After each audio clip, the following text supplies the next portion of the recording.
За сурагчийн хувийн мэдээллийн дашбортын загварыг танилцуулъя. Энэ загвар маань бол маш энгийн.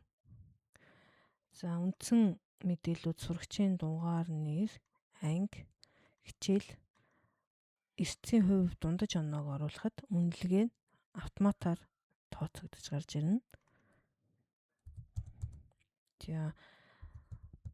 За өгнө хандлага буюу зан төлөвийн үнэлгээг бас мөн сонголтоор үнэлж өгнө.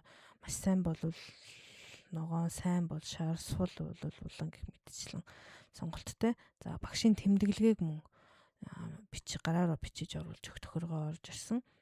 За энэ загварын гол давуу тал нь бол сурагч бүрийн үнэлгээг кодоор нь шүүж харах боломжийг олгож байгаа. Өөрөөр хэлбэл COV01 гэдэг сурагчийн сурагч мэдээллүүд нь үнэлгээ дүнтэйгээ багшийн өгсөн саналтайгаа ингээд шүүгдэж гарч ирнэ.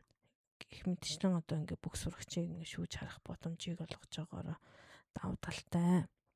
Дараагийн танилцуулах загвар нь бол суралцах акцийг хянах загвар. За энэ загвар бол зам уялгаагүй сурагчийн дугаар кодтой. Тэгээд хичээлийг сонголтоор оруулж өгнө. За сонголтоор оруулж өгөөд огноо, сэдв, үнэлгээ эдгээр нь бол бүгд гараар оруулж өгөх хэсэгтэй байгаа. Энд бол ямар нэгэн автомат тохиолгоо байхгүй.